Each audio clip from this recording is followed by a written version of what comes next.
Thank you. Well, you already know my name is Steve Omojafor, and my middle name is Binitie. That was the name that my parents gave me at birth, because it was like they regarded themselves as not Lagosians. It is Providence that brought them into Lagos, and I then happened to be born here at Odo Street in Balinde. And in fact, we had it. We didn't go to Mercy Hospital then. There was a little home along Odo Street run by a very experienced nurse, Mama Nurse. That's what we, So I was born in that little place and grew up from there. Like I said, my middle name is Binitie. My parents probably said, well, we have had you here, but this is not home. As at that time, you will go home with us. No problem. So I started off at St. Matthias Catholic Primary School on Louis Street. And I was in St. Matthias from 1953 till 1960, when we finished with our primary school living certificate. Then from there, an extra year at Holy Cross School. We did that extra, they call it prep class. Prepare yourself to go to the secondary school. And from Holy Cross, for 1 year, I moved on to St. Gregory's College, Lagos. Now, growing up in Lagos was one of the best things that happened to us then. Life was good, life was easy, life was safe, life was like everything that a young man could aspire to. We went to school with Scholars Bus, which was virtually provided for free. When Scholars Bus was not available, it was fun walking from Obalinde, firstly to St. Matthias, and then from there to St. Gregory's College. Life was good, life was safe. You could go out any time of the day. You could play from house to house. Parents knew each other very well. And so, in fact, when you were late somewhere on your street or in your neighborhood, you could sleep there because they would send a message to your home that Dele is here, so don't bother. The next morning you wake up, have your bath, have breakfast, return to your home. There was this community life that we all lived. Parents could discipline children of their friends, okay? Not like these days, you dare not touch any other child. The parents will come and, do a battle with you that I didn't send my child to you to be flogged or to be beaten. So it was a very beautiful life. So went to St. Matthias, went to St. Gregory's College, and then from there to University of Lagos. We were our brothers' keepers. School was fun. Teachers were all there just to teach you. There was no messing around. There weren't any bad habits that people could be developing along the line, So that was my life growing up. So we were all walking through Balinde to Rafiu to Campus Square to Tokunbo, Okekpopo, So we were children of the neighborhood. We were children of the area. So I'm never ashamed to say I'm an area boy in Rafiu. Today it has become a taboo, but then we were proud of our origin. we were proud of our place of birth, and we were proud growing up in the neighborhood. So today, still believe me, I get up on some Fridays, I just go to Rafiu, I stay with the guys. Okay, not all of us were fortunate enough to go through the system. Okay, so those who, in quote, we left behind, we still, a lot of the time, we still talk to them, we still relate to them when there are problems that we could fix. You know, we help out. Because, I mean, it wasn't their fortune to be able to have gone. I know some dropped out, you know, on their own volition. But generally, we all like the idea of going to school, but some couldn't make it. But we still relate to them. We are still friends. So I'm not surprised I leave Holy Cross Cathedral and I just hear people call me my names. And I know these people are those who knew me when we were growing up.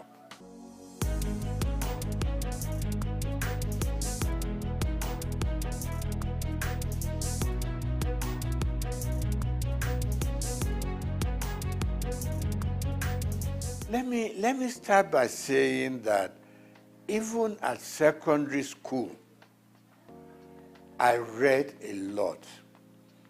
I was interested in the newspapers. And a lot of the time, I read something, there was always this beautiful column of letters to the editor. So anything that I read that I liked, I sit down, 2-3 paragraphs, letter to the editor, to compliment what they've done, to criticize what I didn't like, and these things were published. And I liked it, okay? You open the papers and you just see, contributed by Steve Omojafor, or some will call me Binitie Omojafor. So that kept me getting interested in the media. So when I left secondary school, after higher school, I would just pay a visit to Daily Times, which was in Tinubu, Kakawa Street. I just pay a visit there, you know, and I got talking to people. They would take me to the newsroom, you know. They would just show me how newspapers are produced and all that. That ignited my interest. So when I left higher school, mass communication was what occurred to me. I know that my uncle, you are not doing accountancy, you are not doing engineering, you're not doing medicine, you want to go and become a newspaper boy. I said, yes, this is where my interests lie. So I got admitted to Lagos University and studied mass communication there. And while I was there, I developed a column in Lagos Weekend of those days. Every Friday I was contributing. And I was writing under the name of Akinbodilon. Now, Akinbodilon itself is a name that I picked up in a drama group. Because we had a drama group that we produced all kinds of little plays here and there at J. Randu Hall, you know. So one of the roles I played was Akinbodilon. So when I started writing my columns in Daily Times and Lagos Weekend, I just used that pen name, Akinbodilon. You know.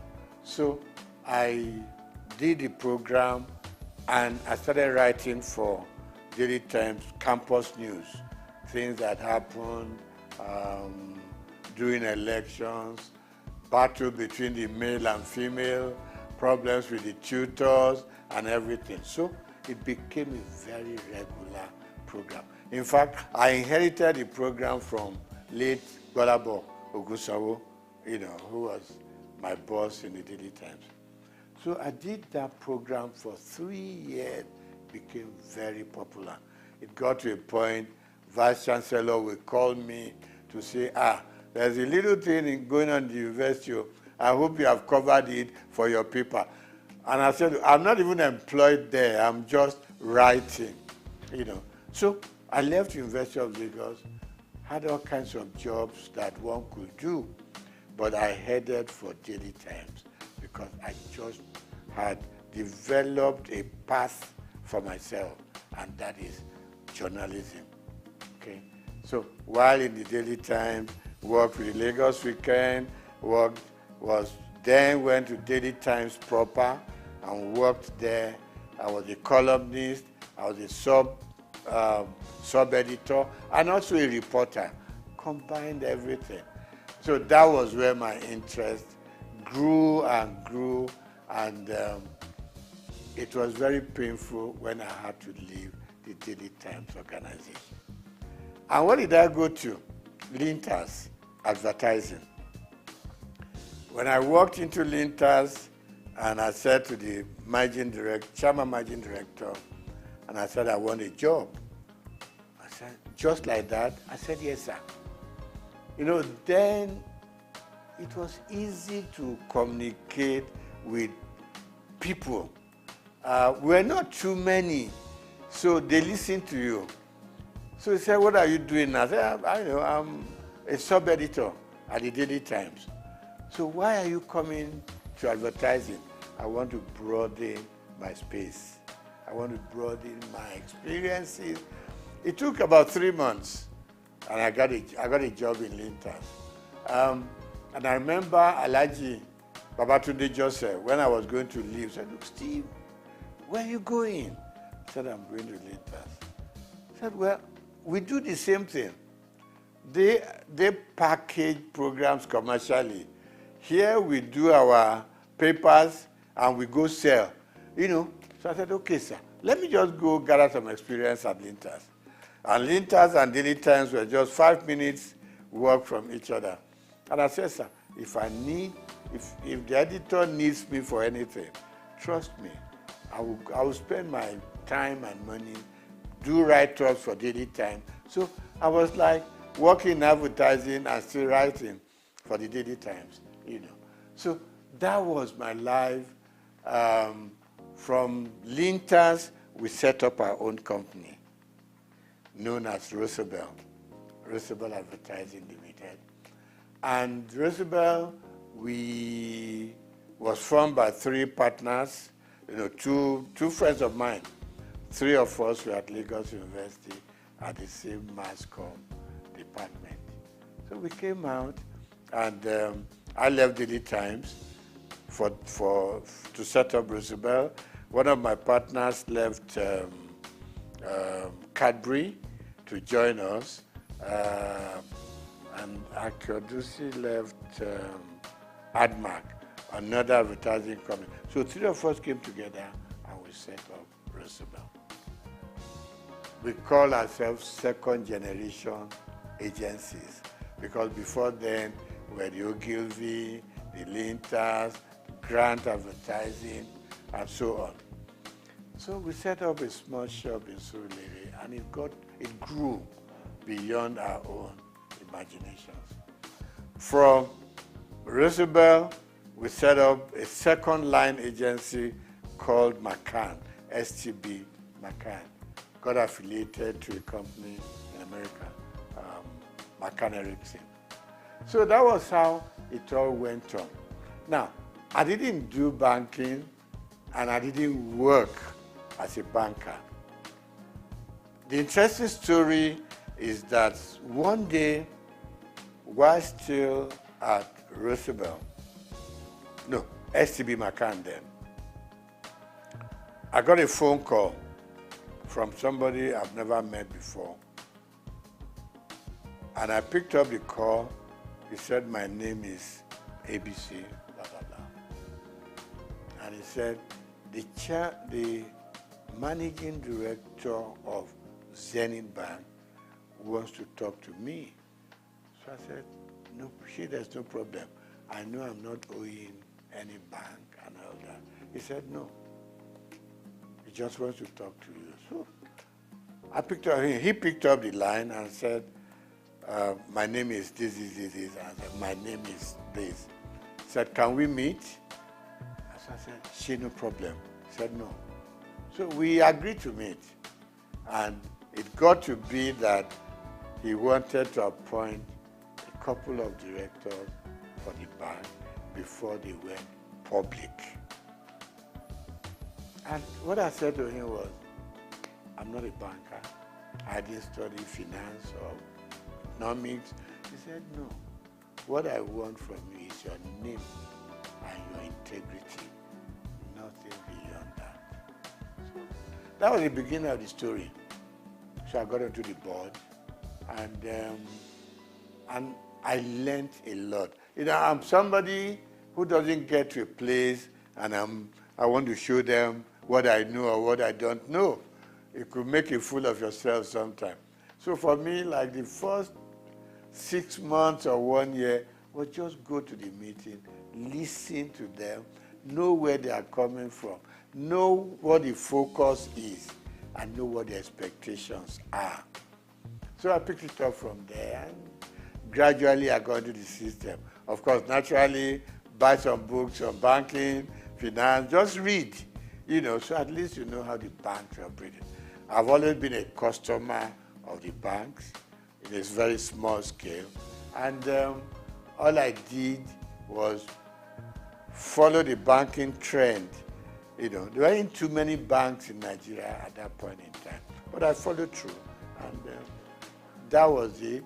I got onto the board, and somewhere along the line, there was a policy of the central bank. The managing director had to step aside, so to say. The chairman had overspent some time regulated by the CBN, and they approached me and said, you are going to become, at the board, you're going to become the chairman of the board. I said, me? And they said, yes. I've met a lot of people here, so why me anyway? To cut the short story long, I was eventually made the chairman of Zenith Bank. And I was there, I was chairman for 4 years. And then CBN rules changed again. The MD came back, and I was very happy to hand over the bank to him. And I said I was going to leave when he came back. He said no.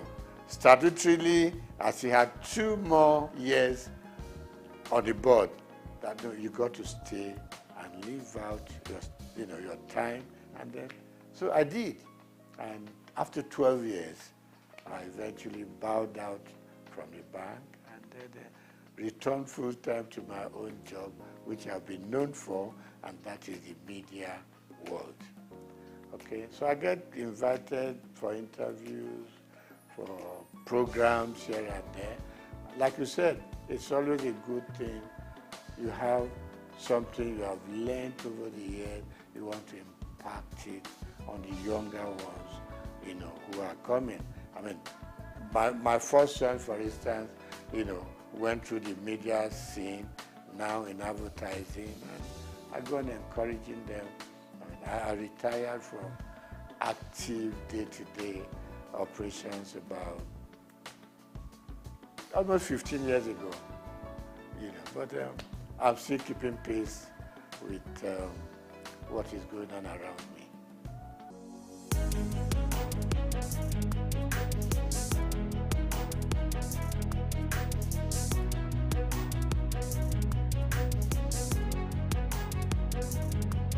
Yeah, I mean, the society itself is very dynamic. There's been a lot of changes over time. I mean, I look back to during my own time in the newspaper world, and I can count just about 4 or 5 newspapers then, okay? Morning Post, Daily Times, The Express, and a couple of others. So we knew each other. We knew the practice, we exchanged news information, we exchanged, I mean, if you had a news that was breaking, you want to call up colleagues from other papers, we all go there as a team, right? Because stories will be written from different angles, no matter what you do, So newspaper was great, and it was so good in the morning, your byline was there, and people were trying to reach you, about the quality. Quality was good. Quality was good. And there wasn't too much of freelancing in those days in the newspaper world. So you were either fully employed or you didn't belong. Same thing for radio. For instance, television I didn't do much about. While in journalism and in newspaper world, I was writing for radio. Okay, interesting stories.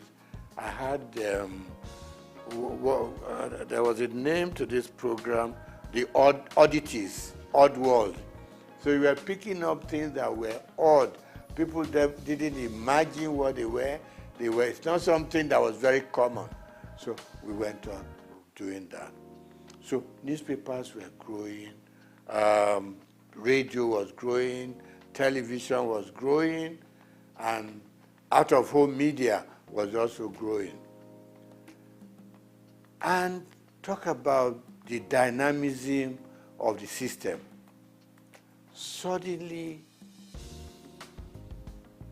people were now going out of buying a newspaper every day to sit down and hold it in front of you, trying to read from beginning, from cover to cover. Other forms of communication came on. With the advent of mobile phones, things began to change. In our own time, it was the phone you put on the desk and you were dialing it to, a lot of the time you could never get across, okay? Suddenly, mobile phone came onto the scene. And news coverage was transformed completely from what it used to be, okay? So now people on their phone could reach out, you could touch Germany, touch America, touch all parts of Europe, just sitting down in your office to gather information, gather news, what is new, And then, of course, we now had more television stations, no longer NTA alone, okay? Now, with the news stations, things were just expanding. Things were broadening up, and news gathering became something new altogether, and everybody was heading for a new phenomenon altogether. So today, you don't have to be a big guy to be able to tell your stories. Little children tell their stories, female tell their stories, So really we have moved from the days of waiting to read your newspaper to gather your news. Now, with your phone on your palm, you could do wonders all over. But of course, standard also, in some areas, standard will improve. In some areas, standards will go down. Because the multiplicity of media sources create problems. The kind of quality control we used to have in those days was disappearing. And people can build up stories without even being there to know if it is factual or not. So of course, the turmoil that we are going through in the media space now is better imagined. But I still believe that for those who have structures like the one you are building up now, will enable people to know that you got to check, you got to cross-check, okay?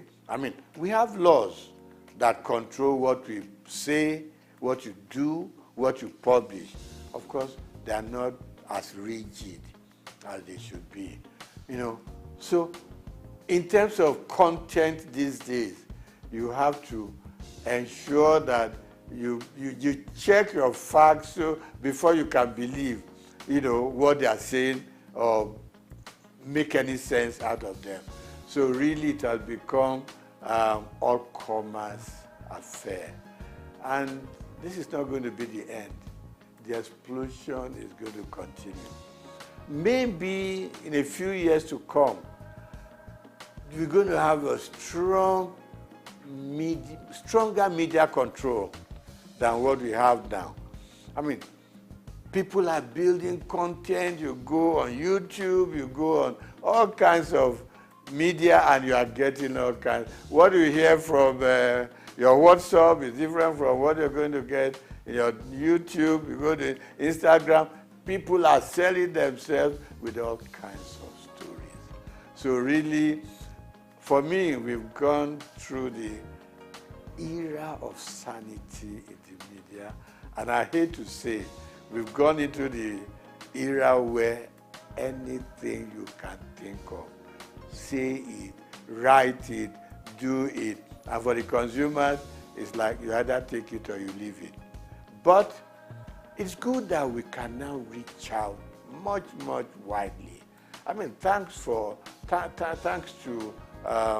our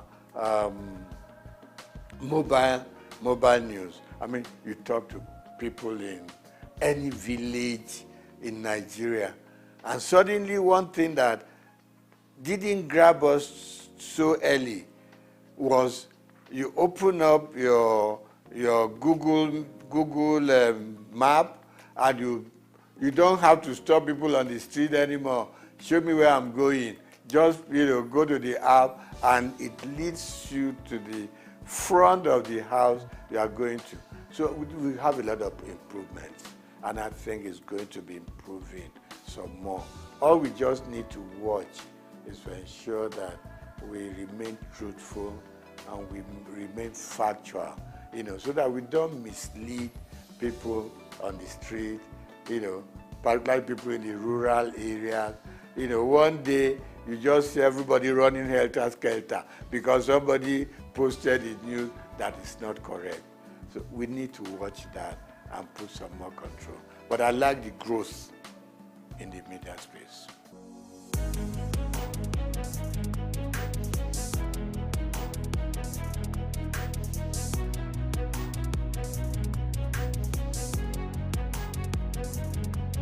When I got into the banking sector, I saw myself more as a customer than a board member. I haven't been a journalist, which I still am. I wrote so much about what consumers or customers were going through in the banks. It was the period of tally number, Remember this commercial, where somebody carried a mat. I said, what are you carrying a mat in the bank? I said, I want to lay down here because I know before I get my money, I will have slept once or twice and woken up, So I was very consumer oriented. When I got into the banking system, a couple of times, my board members will ask me, are you on the board or you are still a customer? I say, first and foremost, I want to remain a customer of the bank. Who will come into the bank and get properly served? Who will come into the bank and feel like human? Who will come into the bank feel important? Because it's your money in the bank. Even if it's only 1,000 naira, it's your money. You need to be treated with some dignity and respect.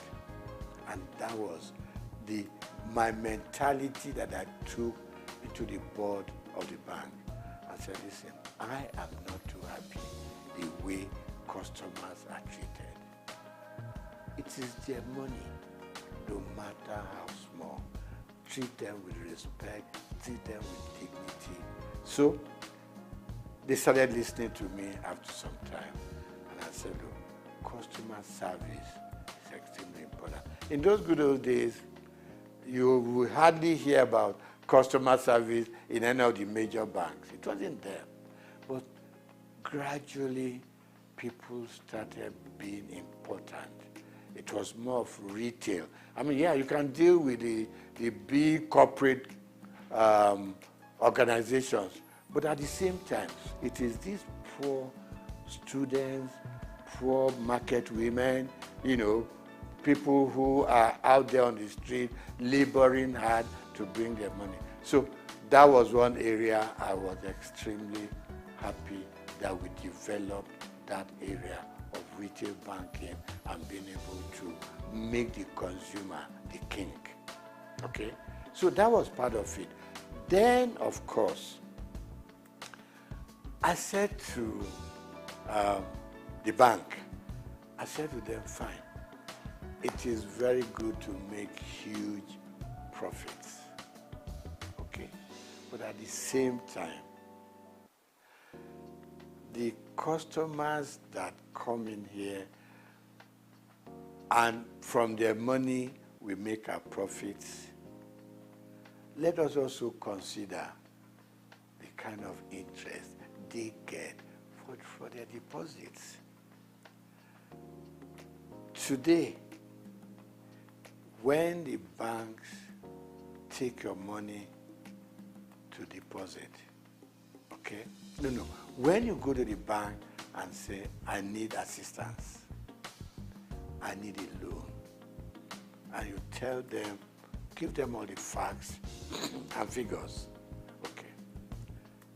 They will tell you, you are going to pay interest of 20%, 23%, blah, blah, blah, blah. When they take your money to put in the bank, they give you an interest of 2%, 3%, 4%. And I just couldn't live with it. I mean, if you are giving me a loan, you're charging me so high. When I put my money there, it's also a loan to you. Why will you leave me with 2 or 3%? And I thought the system wasn't quite right. It was too skewed towards the banks than the customers. So I met a lot of pushbacks, you know, in that area. And I must still say, it's an area I think government should still be interested in. I mean, in the civilized world, interest rate hovers between 3%, 5%. In Nigeria, it goes as far as, I mean, maybe in Africa, not just Nigeria. You know, I know we are developing, but at the same time, let's develop together, you know, for both those that we are taking in their money and for those we are giving money to. So there'll be some level of balance. So I really worked hard in that area. I may not have fully succeeded. You know, then I think finally, one other thing that I think I was able to do at the bank is our staff also requires some upliftment. And suddenly, banks started, you know, employing senior people. They started moving people up. They look more at the system now than just ownership. So generally, of course, more banks have come into the scene. A lot of new banks. So people can spread out and salaries started going up for bankers and all that. But of course, requirements were also extremely high. So generally, I think today we have a much stronger banking system and we are still growing.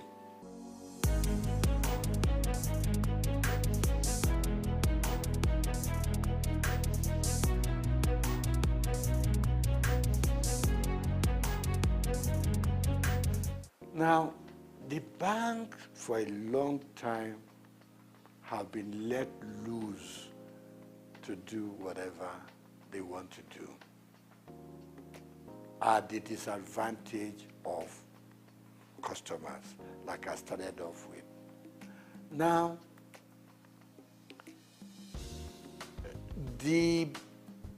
our leaders And when I say leaders, let me point on just our presidents. The system was such that our presidents could do anything they like with the banks. It was almost an extension of the State House. You just pick up your bell and you ring, and you know, the governor of Central Bank will come shaking, and, because you had the power to bring him in and fire him. So he had to respect everything that the president wants. And it's wrong. This time around, I can say, even in some parts of Africa, you couldn't run the central bank the way we run it here. All the CBN governors wanted to do, please the president, and you are free to do whatever you want to do. And it's wrong. It's wrong. I mean, take even Britain here. Have you ever heard this kind of relationship between the Prime Minister of England and the CBN? No. Everybody has his mandate.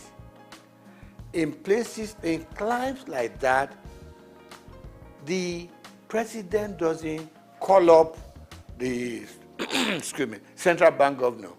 Go and do this. Go and do that. Exchange rate should be done. Change your policy to be done. I mean, that's part of the problem we've had in this country. So the last government and their CBN just ran this country to their whims and caprices. You leave your monetary policy. In fact, you were running both monetary and fiscal at the same time. You took the Minister for Finance, for instance, and you have no dealings with him or her. You ran their own programs for them. And you did things that they should do, but they couldn't query you because the president, had your back. So a lot of things went wrong. And the result is now here for all of us to see. So look at the changing of redesign, what they call redesigning of the currency. Now we know there are so many ways you should have done it. But we put politics and added it into our financial and monetary policies. We wanted to do it specifically to change the course of history. And it is wrong. So today, we now know what's happening at the central bank. In fact, if the true story of what went on in the last 8 years was told, I don't know what will be left of this country. You had this little thing in the Constitution that said the government can borrow from the CBN within certain limits. They call it ways and means. But no. And there was a percentage tied to it. You can't do more than 5%. And by the time you're asking for the new one, you should have paid up. No way. We went on piling up. It's like just go and print the money. What Idi Amin used to do in Uganda in those days. That's the kind of situation we found ourselves. Very regrettable. But I believe some sanity will now come into the space. The new central bank has at least outlined his policies. He has also said, let me keep to my monetary policy, which is my area, and leave the paperwork and how they want to run it leave it with the, with the people who deal with the fiscal area. So we want to change. We think things should change. Now, before now, we borrowed and borrowed without thinking about how are we going to pay? Who are we leaving this debt for? Now we know it's for you and me to still do our work, put in as much money as we can, no matter how little, into the bank, and revive the banking industry. Okay? So the CBN has its own role, and my prayer and my wish is that they will keep their own part of the bargain, leave other people, The Minister for Finance has said it that much. We should. We all know, simple economics. You don't borrow money to pay your debt. You borrow money for production. You borrow money to fix things like your oil maintenance and all that. Where our money should be coming from. That's what you borrow money for. You don't borrow money for wastages. You don't borrow money to satisfy your whims and caprices. You don't borrow money to just go out there and waste it. Now, you borrow money to pay back your debt. At the end of the day, we are back lower than where we started off from. So really, my appeal to both the president and his cabinet, particularly those that do with finance, give them some room. You put them there because you think they know what they're supposed to do. Give them the space. If it goes breathing down their neck, at some point, it will just be, President said so, President said, even things that the President did not say, the President said so, and it's got to be done. And we are running a country, even when you run your home, you are able to sit down with your little income and plan. Every day we are being told, if you earn this much, use this little bit, keep the rest in the bank, because you never know about tomorrow. So that's where we found ourselves, and I believe that if everything goes right, we should see massive changes from what it was, the last 8 years. We need drastic changes in the system.